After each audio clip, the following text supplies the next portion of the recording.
it's Jamal Thomas. Welcome to the Progressive Soapbox. So I said I was going to do one more 420. It's late, um, tired, but I do want to do one more 420. So Robert Monroe. Robert Monroe.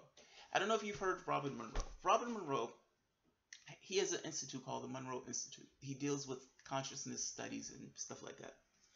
Robert Monroe has an interesting track record. I was going to do Tom Campbell, but I realized Tom Campbell essentially learned under Monroe. Tom Campbell is this NASA physicist slash mystic of sorts. The man is awesome. A little dogmatic, but he's fucking awesome. He learned under Monroe, though. Tom Campbell wanted to understand this other aspect of reality. Like, essentially this thing of, look, I want to learn. I don't necessarily believe or disbelieve. I just want to learn. So if I can encounter it and I can study it, I can get some understanding of what it is. That was the position Tom Campbell went from. Now, Monroe entered this in a different way. He entered it feet first, or essentially falling ass backwards into the field. I don't remember if the chicken or egg came first, but Monroe started having out-of-body experiences, and he couldn't control it. So he described a situation where he's lying in bed with his wife, and he bumps into something, and he realizes, he's like, he's looking around like, where the hell am I? He's on the ceiling. He's on the ceiling of his room, and you can imagine he's freaked out like nobody's business. He looks down, he sees his wife, and he's losing his shit big time. This continues to happen over and over and over again, and he can't control it. He goes to his doctor. He thinks he's going nuts. And his doctor is like, hey, there's some mystics in India that may have some explanation of what this is. Now, Monroe happened to have, I think it was a radio station or something, but he was able to use the resources of the company to study that particular issue. So he would create a section of his company of sorts that would use to investigate this stuff. This is where Tom Campbell and one of the other guys came in. Now, Monroe has 3 books. Those books are mind-blowing. Those books are mind-blowing. If you had no experiences in this section, you would think Monroe was on drugs. Monroe is not on drugs. He's not on drugs. I've experienced some of the stuff myself, so he's not on drugs. But it is an amazing book to read. Like, I give an example. Within your own context, it's hard to understand other people's context. So if somebody is making this point of, well, yeah, that guy was bouncing out of body and he was visiting all these other realities. Well, you would think that guy had lost his mind. If you have no context, like if you don't have, you need at least a stepping stone for you to kind of peer over the wall and say, okay, I haven't experienced exactly that, but I can kind of see where that guy's coming from. Now, sometimes I would tell my wife of these just weird, bizarre experiences where I was researching stuff, where I would try to involve myself into these weird consciousness things that are terrifying to most people, but for the most part, I just want to know whether it's real. Is it real? Does it exist? And not just does it exist, what does it mean if it does exist? Just because you're experiencing something doesn't necessarily mean that the thing that you're experiencing is real. And I agree. The moment I said real, I realized it's difficult to put that in context. Like, what does that even mean? What does it even mean? What does it mean for something to be real? Ultimately, if you experience something with your senses, from your standpoint, it's real. I guess in our case, we just mean, is it something can it be perceived by other people? And see, that's not even right. Because saying, can it be perceived by other people, doesn't really get across experiences that purely assumes physical matter reality. That's a religious belief. What does it mean to be real? I don't know what it means. Like, it's hard to kind of get that across. Well, whatever it means, it just means that whatever you're interacting with something that's not just you. Maybe that's the definition. Like, whatever you're interacting with, what are you experiencing, all those things are not just aspects of you, that they can be identifiable from some other consciousness, whether that consciousness is human or whether the consciousness is something else. So that's what I go with when I say real. Now, Robert Monroe, I'm going to talk about his books, because there are aspects of his books that are amazing. And this is where this comes in for the whole 420 thing. This is like the deep end of the bizarre pool. In one of Monroe's books, he met a being he called Inspect. Now, he's like, wait a minute. He met a being? What do you mean he met a being? He met a being that he called Inspect. Robert Monroe would categorize all this stuff. So when he meet somebody, he would say, okay, this being is this location is this particular plane is this. He would literally try to document each and everything he experienced. And in normal circumstances, because most people don't necessarily end up in these realms constantly, then it's haphazard. I woke up in this weird place. I have no idea what this weird place is. It is what it is, and you just keep going with your life. It's not something random. I mean, common. It wasn't common. It was common for him. Like, so you can imagine being in a situation where you're ending up one place after the next. You have no idea where you are. You are interacting with other people or other beings of sorts, and you consistently end up in those places, and you end up there over and over and over again, and you're in different planes, in different spots, and then he gets to the point where he can control it. That's when the red pill is taken. Like, that's when shit gets real, because ultimately up to that point he was bumping into the walls. He was just random.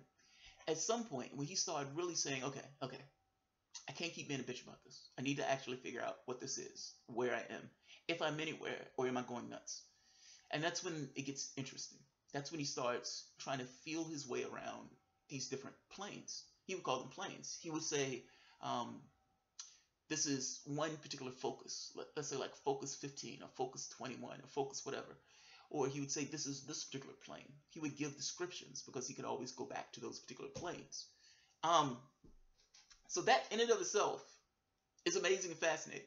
Like that, right there, just there. If you just stop right there and say, this guy was ending up in these different planes, including being able to look at Earth from a different perspective of a different state of being. So he's looking at the planet and he's like, there's a large field of, dissonant energy of sorts, or this, what he realized was thoughts. That's the way he interpreted it. He's like, there's this staticky friction field of thought that surrounds Earth. That's, now, when you're getting out of body, you hear that. You don't know what that is. You hear that. It sounds like somebody's putting a vacuum cleaner on your ear. Regardless of what Robert Monroe, what perspective he was in, meaning whether he was out of body or not, you're still a person. Like, so your inputs, your understanding of reality is still through your physical senses. You have no clue with something that's beyond your physical senses. So whether or not you're within the human body or without the human body, and let's have a conversation even about that part, but whether or not your perspective is that in physical matter reality or some, section of outside of that degree of that perspective, ultimately you still experience things through your senses. Now, there's another aspect to this. I'm going to call felt sense. Yeah, I'm going to call it felt sense. Only because it's knowing stuff that you don't realize why you know it, if that makes sense. It's like this is a slight detour, but it's like you're in a different context. You're in a different, sphere of influence or something. And let's say you're interacting with something. It could be some projection of you or something else, and you're interacting with it. And you know something is around you. You know something is, you're aware of something else, even though you don't necessarily know what that thing is. So think of it as you walk into a room, you're looking for your keys. You don't see your keys. You find your keys on the desk. You just overlooked it. In this particular case, it's a similar thing, but in this case, there's certain, this is hard to say. It's like you're aware of certain things, almost like vision of sorts. But you also have this other aspect of yourself of like a felt sense where you're like, I feel this information. It's almost like your feelings become this other sense of sorts. That's the side point. Monroe meets this being called Inspect. Now, this being was somebody that he consistently ended up talking to over and over and over again. He would actually meet this being multiple times over the course of his life, like tens of times, and getting so much to the point where he had, and I won't say feelings, but friendship with that particular being. Now, the question becomes, what the hell was that being? Where was Robert Monroe? Was Robert Monroe anywhere? Was Robert Monroe just talking to projections of himself? And the more mind-blowing one is, what if he wasn't? And how do you know if he wasn't? Now, Tom Campbell took this attitude of, you can interact with other beings. Tom Campbell's aspect was there's certain beings that you operate or you interact with that are just software. Like he would make the point of these things are somewhat robotic, meaning if you interact with it, you get the same answer back, almost like a computer system giving you information. You ask one question, you get the same information back. Now, Tom Campbell would also make the point, though, that there are some times where, these things aren't necessarily robotic. You are interacting with beings on different planes. In the same way you have people who live in Texas, you would have people who live on other planes of existence. Those planes are their own realities of sorts. Now, Robert Monroe goes to this point of having a conversation with Inspect, and he gets tired of doing just the random stuff you would think of. Like, I'm going to go to this place, the ends of the world. I'm going to go to this planet or that planet. I'm going to go back to my childhood. I'm going to go back into the future. All these things, any and everything that he wanted to do. And he started getting to this point of saying, okay. But what's the point? Like, what's the point?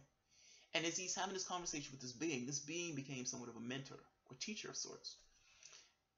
Now, right off the bat, all of this is mind-blowing. Like, if you don't have any context, then it's, this is a hard pill to swallow.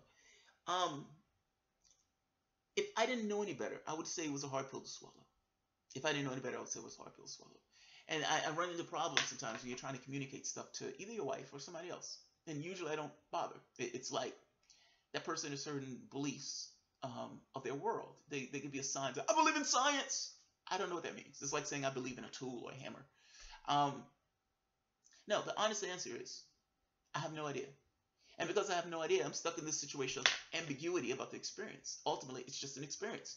I've experienced something. I have no idea what that experience is. I don't want to experience it again to try to learn more about it. That's where you end up. Particularly when you're not in a situation like him where you're consistently over and over and over and over and over having these things where you can kind of research it just from frequency.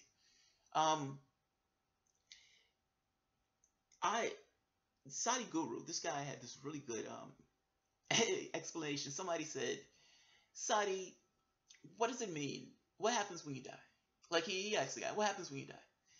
And Sadi gets his answer. Yeah, he's a yogi. He gets his answer a lot. And for some reason, they act like he has this special knowledge. And he may have information, but they act like he has this special knowledge beyond time and space at all. And he looks at the guy and he says, I can answer this question for you. He said, but ultimately, you're left in a situation of not knowing. You either agree with me and just believe it, or you disagree with me and believe that. And both of those situations get you nowhere. Experience is the really only thing where you can go by. He's right. He's absolutely right. So I always take it with a grain of salt when you're trying to get across to other people these weird and bizarre experiences, and how these weird, bizarre experiences lead you to this thing of, I don't know. And when you get into this place of I don't know, it's somewhat disorienting. But it's more honest. It's like it's more true. Inspect. So Inspect eventually leaves Monroe. And this hurts Monroe to his heart. Because Inspect is showing him things. He's showing him these aspects of reality. He's showing him aspects of himself that he didn't realize existed. He's showing him things that he experienced in other lives. Things that led to his own behavior. All these things. Like this probing aspect of the person. And they found a few interesting things. So one of the things that came up would be tests. Tom Campbell puts this thing that the point of life is to evolve and grow. Now, pursuant to that, Tom Campbell takes a certain dogmatic view in regards to a higher consciousness system. He looks at all this stuff as being this elaborate software of sorts. And in this being this elaborate software, the point of it is to evolve the consciousness involved in the process. Okay. It's no crazier than any other idea. Now, in this particular case, Tom Campbell comes to this conclusion from experience. Like in his case, they would do studies where they would get into these out-of-body states and they would try to make the determination of whether it was real or whether it was not. Meaning, can you have multiple people experiencing the same reality even though you're in a different reality frame? That was amazing. Like, it's one thing after the next. Some of the stuff they were doing was he would sit in a chair. Like, he would put a chair in the center of a room and they would try to see if he could get to that particular chair and observe everybody in the room from an out-of-body state. Meaning, how close does out-of-body reality match real physical matter reality. It's like one study after the next. His books are amazing. I would say get the first one. If you love it, keep going. They're fascinating. It's not you can call it a mystic stuff, but the way that they approached the stuff was more along the lines of, this is fascinating. What else can we learn from it? And of course, from his standpoint, of course he's going to see this real if that's somewhere where you're ending up constantly. Like, the only reason you look at this as being real is because you are here all the time. That's the only reason. The majority of it's like a third of your life is spent asleep elsewhere. You come back to this, so you consider consistency as being real. If he's spending a significant amount of time in other reality frames, you can understand his idea of real is going to be different. Like, it's going to be more slippery than just somebody who's stuck in this particular context. Now, take it to another level. What if he's not going out of body at all? What if he's not going out of body at all? Like, so I've confronted this question myself. Like, I've had situations where I woke up in other places, and you're walking around, you're asleep, your body is somewhere else, and you're interacting with people, you're talking to people. You have people who are asking you questions. You have people who are, engaging you and stuff.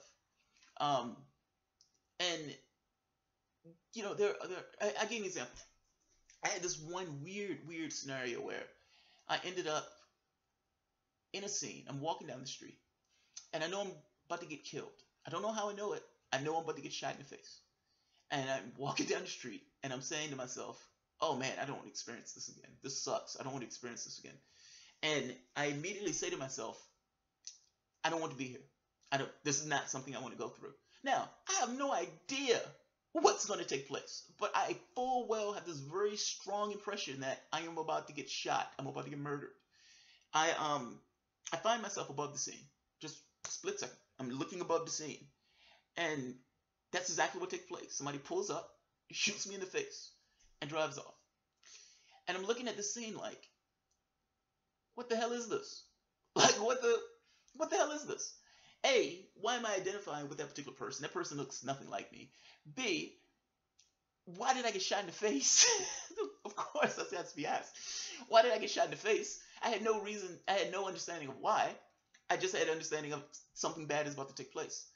And then there's a secondary thought of, I want to talk to somebody to understand what I'm looking at. Why am I looking at this? Immediately, after not necessarily freaking out, but kind of making this point of, I want to talk to somebody about this. I find myself at this building of sorts, and I'm walking through the hallway of the building, and people are staring at me like, what the hell is he doing here? What is he doing here? Why is he here?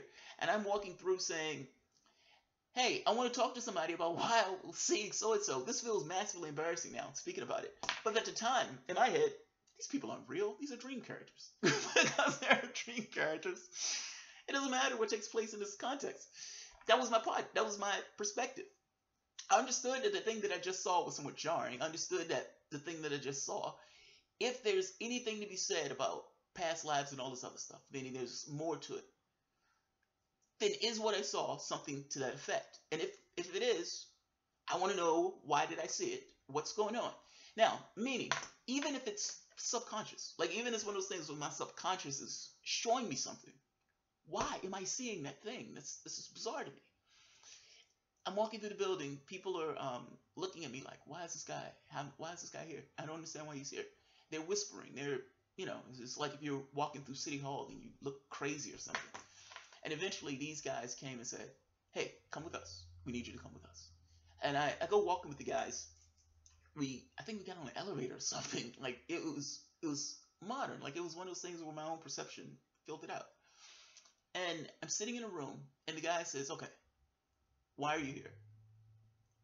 Well, I just saw myself get shot in the face, and I want to know why. Okay. I understand. And I was like, I'm looking for somebody to explain it. And I think I said I was looking for my guide or something like that. That's a different conversation, but it said something to the effect, I'm looking for my guide. And he says, okay. He says, now, what's your name?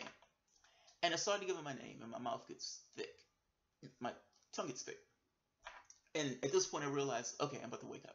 Like when you're in these situations like this, when you leave, you essentially die in that space. You fizzle away. Your senses start to go away. You start losing like speech and you know speech and sight and sound and everything else. It's almost like whatever that vehicle is, you pull away from that particular vehicle and you end up back where you are. And I remember waking up, writing everything down, like, holy shit, that was amazing. And just, it literally writing pages about that particular experience because I didn't want to forget it. It was bizarre. Now, if you're Robert Monroe, and let's say you didn't fall asleep, let's say you went fully awake into something like that, you're not sleeping at that point, you're not dreaming. Where are you? What are you doing? Who are you talking to? Who is this person he calls Inspect? Where does this person that he calls Inspect live? Let's say for the moment, just for hypothetical, let's say it's not his subconscious. Let's say he's actually interacting with something that is on some other plane. Where does that guy live? Or where does that being live? I mean, and the reason why I say this is within my context. When I was younger, I came across this idea. I think it was, who was it? It was Psychic or something. Sylvia Brown, Montel Williams, and she was really head up on this thing of spirit guides. And I think I read one of her books, and some of the stuff was absolutely ridiculous. Like she's like, the spirit world is 6 feet off the other world, which is why ghosts always look like they're floating. And I'm like, oh man, this is ridiculous. This is absolutely absurd. Now, the part about spirit guides though was like, okay, this other stuff, slightly loony to me. But this is definitive. You should be able to prove this. Like, if this is legit, if this is real, meaning if she's saying that there's some other frame of reality somewhere, because if you're saying there's some kind of spirit guide, then you're talking about something in some other frame of reality. You should be able to prove that. Like, I should be able to touch that frame of reality. She's not special. None of these people are special. If these new agey people are saying, hey, there are these beings out there that do X, Y, Z, all right, let's prove it. Let's try to nail down whether or not it's true. Fair enough. I think I was in my early 20s. And for the first time in my life, I started to meditate. And I started getting to this point where I felt like I was plugged into an electrical outlet. And it would freak me out enough where I would stop. I would break out the state. I would never allow myself to go through the state. Never. It would always get to the point where I would punk out at the last minute. The feelings are too weird. And you're in this space where it's like, I'm uncomfortable in this space because I'm completely unfamiliar in this space. At one point, it was early one morning where I had been trying for months. I was persistent. I was absolutely persistent on this. And also, because I would get that feeling of being plugged into an electrical outlet, it would give me enough of a, okay, maybe there's something there. Like, I can't say this is conclusive until I actually hit that point. Meaning you have to have the balls to go through that point in order to make the determination of whether or not something is there.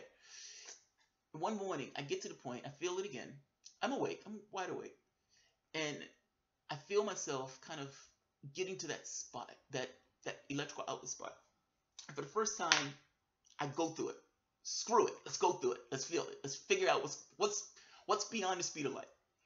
And I'm there. Nothing weird is taking place. And I feel like there's something in the room. Like, immensely feel like something is in the room. Full on. And I say to myself, hello. And beside the bed, I hear, hello. Sharp woman's voice. Now, anybody else should have been terrified by this. I am absolutely excited because I've been trying to do this for 4 months. And the reality of it didn't quite hit home yet. It's like what it meant didn't hit home. It was this thing of, wait a minute, I just heard somebody say hello to me. I'm the only one in this room. I'm here by myself. This is amazing. And of course, I'm so excited I break the state. Completely break the state. It doesn't matter. I think I called my mom or something. You'll never believe what took place. Like, freaking out. Like, this is amazing. This is the greatest thing ever. The very next night, I get this, I'm in this other space, full on other space. And somebody comes to me and says, my name is so-and-so, I'm your expositor. And I'm like, hey, I don't know what expositor means. And she gives me her name. I lose track of her name. Completely lost track of her name. Because I was so focused on the term expositor. This was not my best hour. I'm slightly freaking out in this space. I'm terrified. And I'm terrified because I'm mainly aware that I'm not in my body. I'm out somewhere else. And in addition, I know I have a body somewhere else.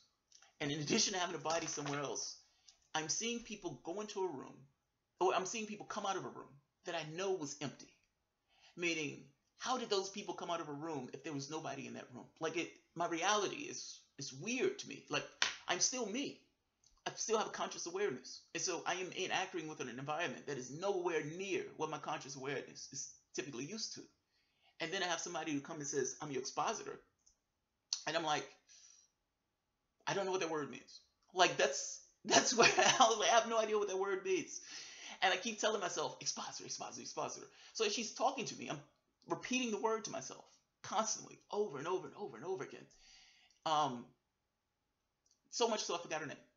Completely forgot her name. Completely missed her name. At the end of it, she does this. This goes on for a while, believe it or not. She's having a conversation with me. She's talking to me. And she's having these tests and all this other stuff. And she gets to this point of, she gets close to me and it freaks me out. Now, you got to understand, I view her as an older woman. And I'm saying an older woman, I have no idea what she is. She could be an aspect of my subconscious. I only know that I was trying to do something to determine whether or not there was some there to it or not. I'm in a space where I'm conscious, I'm aware, and this space is not behaving to the normal rules of reality to which I'm accustomed to. She gets closer to me, and as she gets closer to me, I'm like, oh my God, I'm about to be molested. Like, this sounds so bad, but I'm thinking to myself, why is this woman getting close to me like this? And instead of touching me, she goes straight through me. Literally goes straight through me. My perspective of a body was not a body. It was just a perspective. And it was essentially, you were amorphous of sorts. Meaning, there was a merger. It was almost like this person was able to merge themselves into who you were, getting across these emotions and thoughts and everything else that was associated with the experience. That is a mind-blowing experience that I have yet to come in contact with anything else that come close to it. It's mind-blowing. It's an emotional high that I've yet to come across ever. Like, it's this immensely, intensely personal thing where you're yeah, it's a strange occurrence. It's an emotional high. It's this elated feeling of sorts that was associated with it. Even though it was slightly freaking me out when it first started, at a certain point, the whole freaking me out part kind of went away. It was just this feeling of somewhat elation. And I guess an aspect of her kind of came in with the aspect of me in the sense of sharing information. Now, already, this is somewhat of a mind-blowing experience. Like, this is already one of those things of, oh my God, this is fucking amazing. And if this is my subconscious is on acid. If it's not my subconscious, oh my God, what does this mean in the sense of a wider reality? At the end of that particular experience, she sits me down, we have a conversation. Now, I would think that this was complete bogus, except I didn't know what the word expositor meant. I didn't know what the word meant. I looked it up.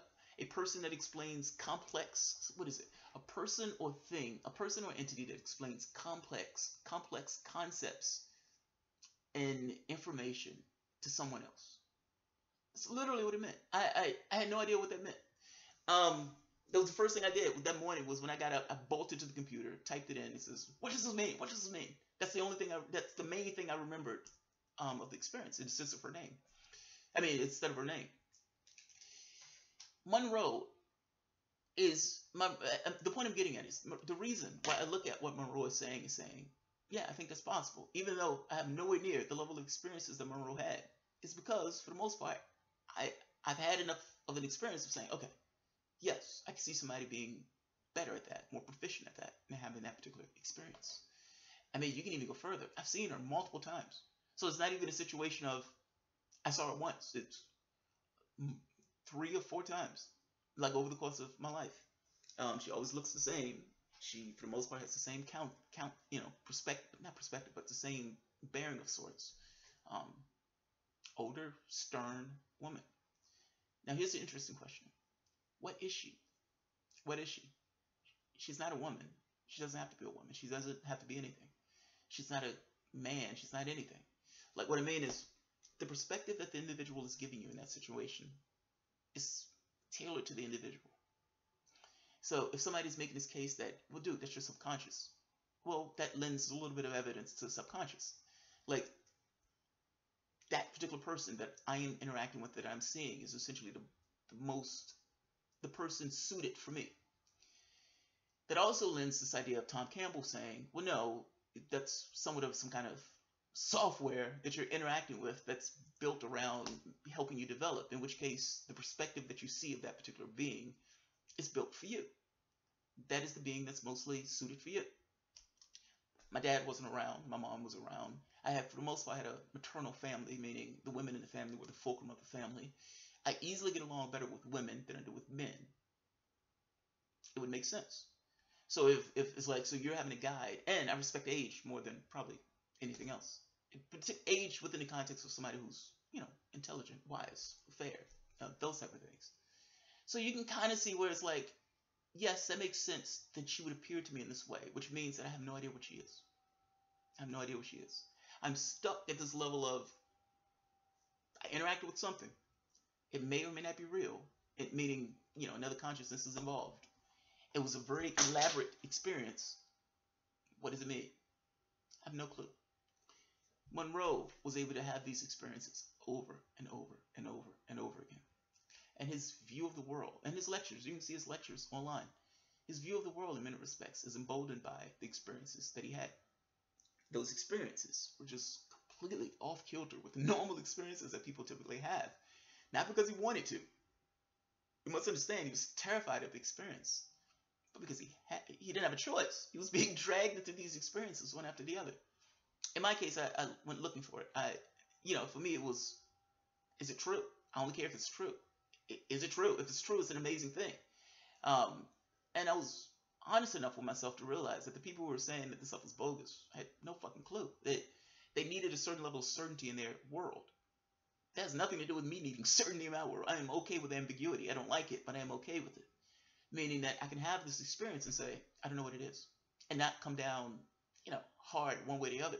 The only side I come down on is that, yes, there's something more to our reality. Beyond that, I don't know what it is. I don't know what it is. I would make the case that Monroe, his books are awesome. And his books are fascinating. And if you have any level of interest in this kind of like out-of-body consciousness, noetic studies type stuff, that would be the guy who I would say check out his first few books. I would even say you can even check out his lectures. They're mind-blowing. They're absolutely mind-blowing. And he gave context to my own experiences. I didn't come across Monroe until I was older. At that point, I had most of these experiences. These experiences started to go away as I got older. So by the time I was 30, they were few and far between. The out-of-body stuff, when I made the decision to do it, like when I made the decision, okay, I want to have a conscious OBE, well, that was different. That was me going from zero and kind of revving the engine back up in that sense. But once I got more focused on work, politics, history, etc., etc., etc., the experiences themselves started to wane. I started to be less, and not because I wanted them to wane. I was always fascinated with stuff. I still am. And I love those oddities, because I think those oddities give you a little bit of more context into the world that you're existing in, like the real world, not this thing that we interact with. This thing may just be one aspect of it. I don't want the real. I want the actual thing. I want to, at the very least, be able to get a little bit more context on the wider reality, even though I know I can never touch the wider reality. I want to know what it is. It's not enough for me to say that doesn't exist, or it's this, or it's that. It's not honest. The honest choice is I have no fucking clue, but it was fucking awesome. That's the honest choice. In some of the cases, I'll give this explanation of the other experiences with her, and even Tom Campbell, because Tom Campbell goes further into this from the perspective of a scientist. He's hardcore. Like, he's still a NASA physicist. Like, regardless of what, call him a mystic or whatever, he seems spacey as all hell. But the man is actually a physicist. Because the man is a physicist, he thinks in a sense of the scientific method, even during consciousness studies. So his world is, in some respects, emboldened by his own viewpoint of it. Meaning that even though Tom Campbell is somewhat of a mystic, even though he's, been in these realities, you can see a scientific background influencing his perspective of what reality is, if that makes sense. Meaning we're all tied to it. Like we can't get away from it. Our cognitive process is always part of the process, even in your understanding of what it is. And look, consciousness, human beings, we're bad at telling reality. We're horrible at it. So if you had some being that interacted with you, that being may be your subconscious, that being could be anything. And ultimately you would have no idea. In fact, even your feelings for the most part, if some being had the ability to influence how your emotions were, you would for the most part be completely unsuspecting of the thing that you're interacting with, thinking full well that this thing is perfectly virtuous and awesome. Man, it may not be true. I mean, whether it's, and I'm saying, I'm making this caveat, whether it's your subconscious or otherwise, because again, my position is I have no idea what it is. It's interesting experience that I wish to study, but I have no idea what it is. I'm making this point that let's postulate for the moment that it's not just your subconscious. How something appears to you can be any particular way. How it comes across to you can be any particular way. The emotions that are erupted in you can be any particular way. And all of those things, to some degree, can be spoofed. If those things can be spoofed, then your reality is nowhere to know. Like you're stuck in this perpetual state of ambiguity of, I have no clue. I have no clue. That's kind of what I'm getting at. In these states, it's so subjective that you don't necessarily, for instance, when I'm walking through the building and I'm seeing people and I'm talking to people and everything else, how do I know they're people? How do I know? Your consciousness, for the most part, is emboldening your world around you. So when I'm having a conversation with her, I don't have lips. I don't have breath. I'm not breathing. I'm not, I don't have a heart beating in my chest. I'm not in physical matter reality. I don't have a body per se.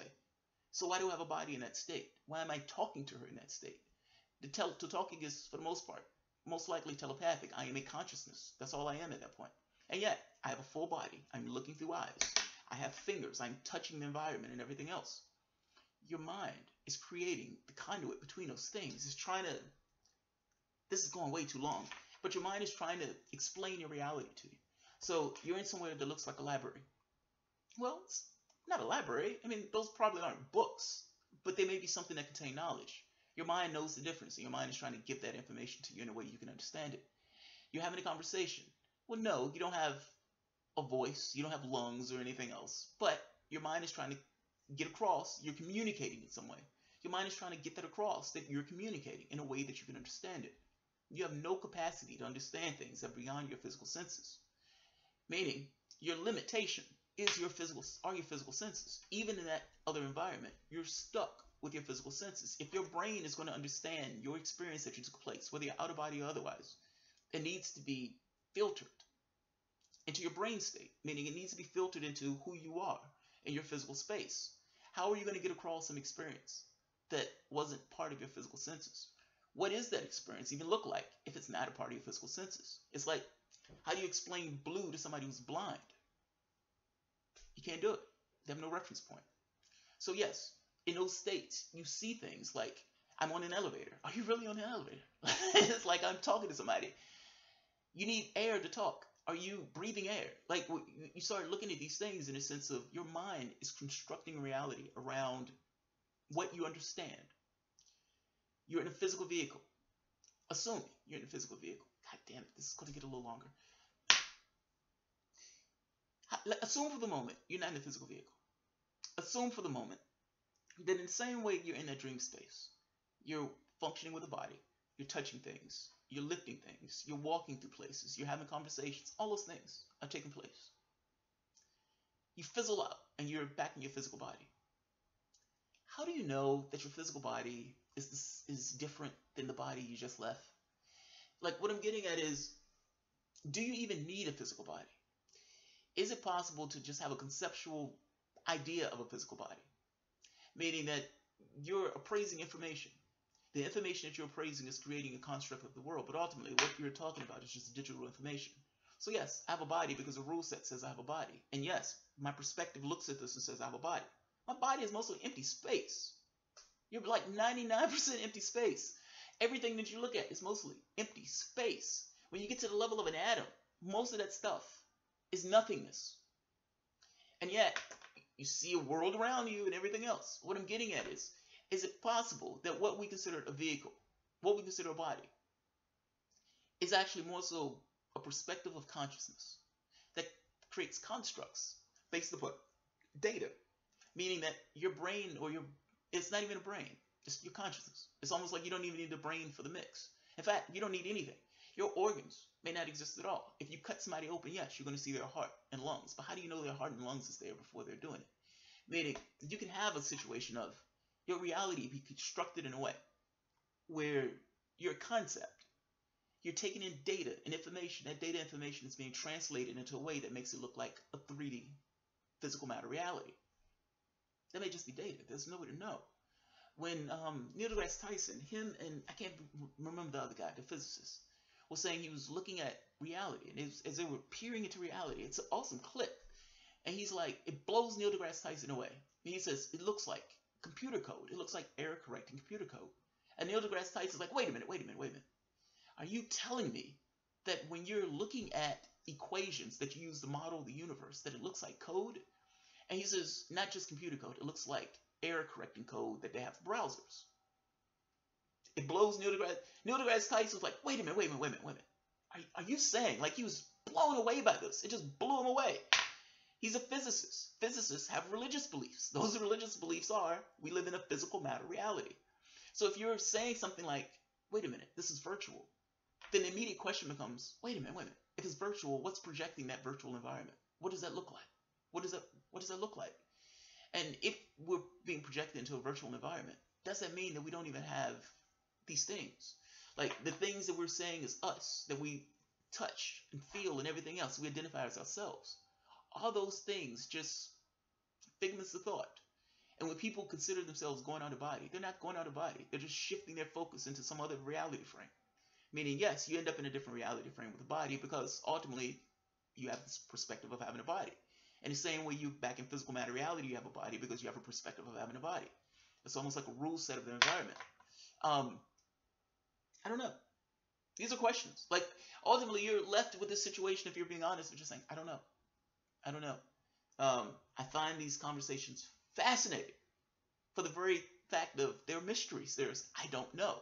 The tool that you have to explore those things are consciousness research, OBEs, remote viewing.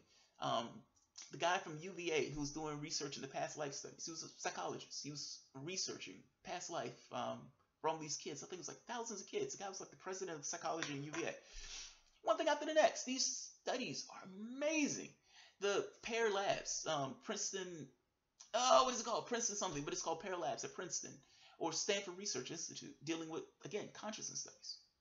These places are amazing. The studies that these guys come up with are amazing. They just don't fit into a particular paradigm. Because they don't fit into the typical paradigm, for the most part, they're like, yeah, that's interesting, but we don't want to have the conversation. Like, that's where you are. Religious beliefs. Just because they're scientists don't mean they don't have religious beliefs. They don't mean they don't have ideological beliefs. They do. They're people. People are people. Even when they have a rigid method of trying to investigate the universe, there's still peer pressure. They're still human. They have entanglements.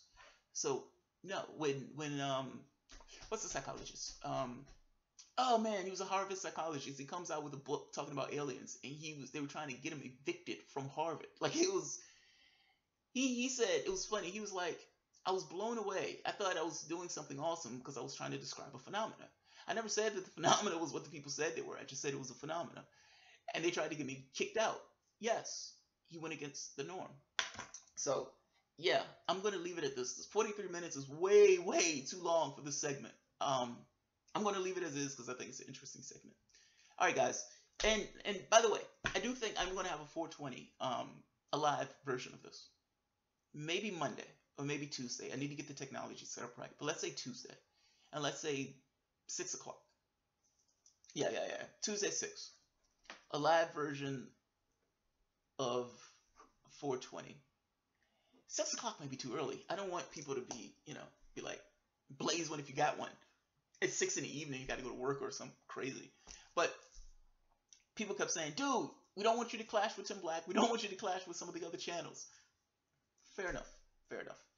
I'll take 6. Actually, TYT comes on at 6. Yeah, screw it. I'll take 6. yeah, all right, guys. If you enjoyed the content, feel free to share, like, subscribe. You can always support the work through Patreon.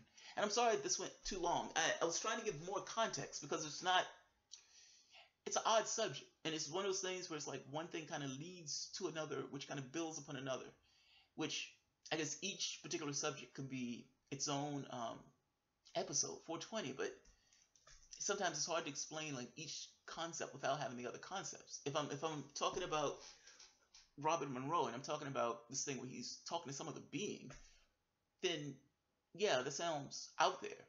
I can only give my experience in the sense of saying, okay, yeah, this I give it a certain amount of credibility because I've had the experience myself. It's almost like one follows the other. To talk about Robert Monroe and not bring up my own experience is being slightly dishonest, um, regardless of how odd or strange the experience is. I will, maybe the next 420, I'll talk about the other one. I met her again. In fact, I met another one. Yeah, I met another one. I'll talk about that one in the other 420. So I'll leave it at that. All right, guys. Have a good one.